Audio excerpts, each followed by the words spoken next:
कानपुर से है। कहते हैं जहां लोगों ने भगवान को नहीं देखा पर भगवान के रूप में डॉक्टर को जरूर देखा है। आज उसी डॉक्टर की वजह से हॉस्पिटल के अंदर ही ट्रीटमेंट के दौरान एक शख्स की मौत हो गई, जिसका नाम जयप्रकाश और उम्र लगभग 35 वर्ष बताई जा रही है।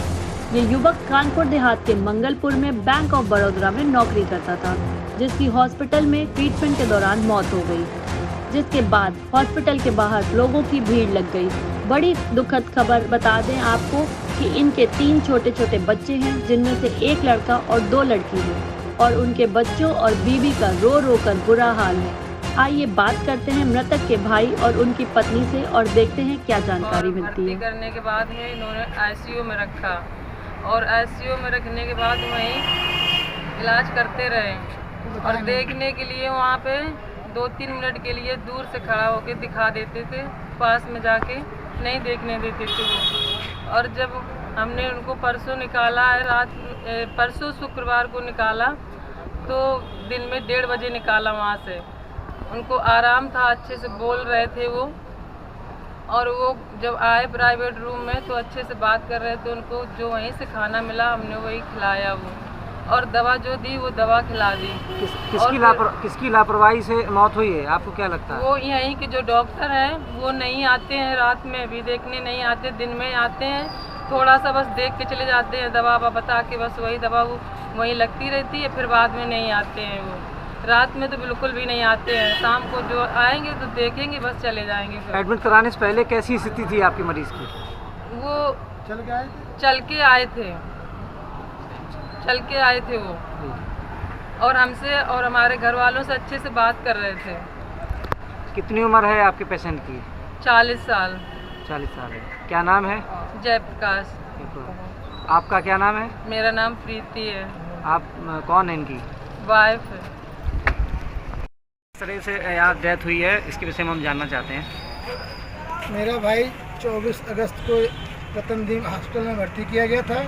तब वह अच्छा था, चल के आया था, बोल रहा था परिवारजनों से, और उसकी हालत सही थी। और तब से इन्होंने आईसीयू में रख लिया उसको, और बराबर उसका 24 तारीख से लेके कल 30 तारीख तक उसको इन्होंने आईसीयू में रखा।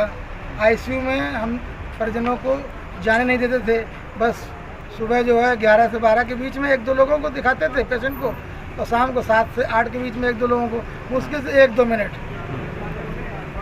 जो हमारे भाई जयप्रकाश की पत्नी, उनका साला, हमारा भतीजा और हमारे 1-2 परिजन बराबर यहाँ अस्पताल में रहे। इन लोगों ने कोई रिपोर्ट के बारे में कि स्थिति क्या है, कैसे है, कुछ नहीं बताई।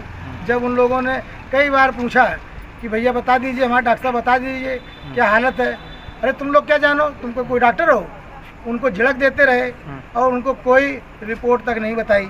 हालत ये हो गई, कल जो है उनको निकाला गया आईसीयू से। पेशेंट बहुत परेशान था, कह रहा था हम आईसीयू में नहीं रहेंगे। हालत में थोड़ा सा सुधार होने के कारण हम लोगों ने उसको रूम नंबर आईसीयू के जस्ट 2 कदम बगल में कमरा नंबर 305 में उसको शिफ्ट किया गया कल दोपहर लगभग 1 बजे। और उसने दोपहर का खाना खाया, शाम का खाना खाया। शाम को उसका पेट बढ़ रहा था, पेट में एसाइटिस फ्लूइड बन रहा था। तो रात में कल डॉक्टर विनय सचान जी आए, मैं नहीं था, पत्नी थी उसकी, भतीजा था और अन्य रिश्तेदार थे। तो उन्होंने कहा कि डॉक्टर साहब इसका इलाज करिए, पेट बढ़ रहा है और ये जो है इनको लेट्रिन भी नहीं कल से हुई है, पेशाब भी नहीं हुई है। तो वो डॉक्टर विनय कुमार ने झड़क दिया, आप लोग क्या जानो, डॉक्टर मैं हूँ कि तुम हो। और कह के ऐसा है कि कल मैं आऊँगा, कल इसका अल्ट्रासाउंड कराऊँगा और तब जाके इसके पेट का पानी निकालेंगे। मतलब 24 तारीख से लेके उन्होंने 30 तारीख तक आईसीयू में बस रखे रहे पैसे बनाने के लिए, एक अल्ट्रासाउंड तक नहीं कराया उन्होंने। एक और जो पैथोलॉजिकल जो रिपोर्ट कराई होंगी वो हम परिजनों को नहीं दिखाई इन्होंने। प्रशासन से क्या मांग करना चाहते हैं आप? प्रशासन से ये मांग है कि जो जिन डॉक्टरों के अंडर में हमारा भाई भर्ती था, डॉक्टर विवेक बीके गुप्ता कोई हैं एमडी फिजिशियन, और जो एक डॉक्टर विनय सचान जी हैं जो गैस्ट्रो के डॉक्टर हैं, जिनके अंडर में हमारे भाई का ट्रीटमेंट हो रहा था, जिनकी लापरवाही से कल रात में जब उसकी हालत बिगड़ी, कोई डॉक्टर अस्पताल में नहीं था। उसकी पत्नी चिल्लाती रही, उसका साला चिल्लाता रहा, उसका हमारा भतीजा चिल्लाता रहा, मैं था नहीं। उन्होंने हमको फ़ोन किया तो मैंने कहा कोई डॉक्टर हो तो बात कराइए। तो कोई डॉक्टर था ही नहीं। एक स्टाफ के आदमी ने बात की मुझसे, कहा कि वो डॉक्टर आ रहे हैं, परेशान ना हो। डॉक्टर पूरी रात भर नहीं आए और पेशेंट तड़पता रहा। और अंततोगत्वा प्रातःकाल जब बहुत चीखा चिल्लाया गया तब आईसीयू के किसी अनट्रेंड स्टाफ ने इनको आईसीयू में भर्ती कर लिया, लेकिन ना डॉक्टर विनय सचान आए और ना डॉक्टर गुप्ता जी आए। कितना बिल बनाया है? और इन्होंने, सुन तो लीजिए पूरी बात, इन्होंने और मतलब पेशेंट 12 घंटे रात 12 बजे से लेके दोपहर 12 बजे तक तड़पता रहा, कोई इलाज नहीं। बस वही आईसीयू में ले गए, 1-2 इंजेक्शन। भाई जब डॉक्टर नहीं आ रहा है, इलाज अनट्रेंड स्टाफ कर रहा है, फ़ोन से इलाज चल रहा है, आप समझ रहे हो, फ़ोन से इलाज चल रहा है। और पेशेंट अंततोगत्वा जब डॉक्टर साहब आए, आपका पेशेंट बहुत सीरियस है, लीवर काम नहीं। अरे तो लीवर काम नहीं कर रहा था, यही बात रात में जब उसकी हालत बिगड़ गई थी, आप 12:30 बजे नहीं आ पा रहे तो 1 बजे आ जाते, 2 बजे आ जाते, पेशेंट को देखते तो उसको क्या नीड है क्या नहीं है। आप तो घर में आराम कर रहे थे अपने बीवी बच्चों के साथ में, आपने एक पत्नी का और एक भाई का जो है भाई को आपने जान ले ली उसकी, और एक पत्नी को वीडियो बना दिया। आपने पैसे के लालच में आपने जो है, आप तो अपने घर में आराम कर रहे थे। कितना बिल बनाया है?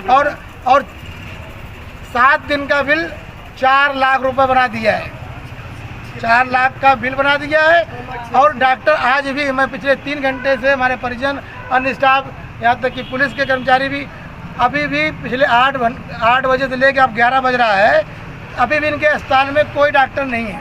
1-2 रिसेप्शनिस्ट के अलावा कोई डॉक्टर नहीं है। इससे ये बिल्कुल प्रमाणित है कि इनके यहाँ कोई डॉक्टर है नहीं, खाली बिलिंग करते हैं और पेशेंट को मार डालते हैं।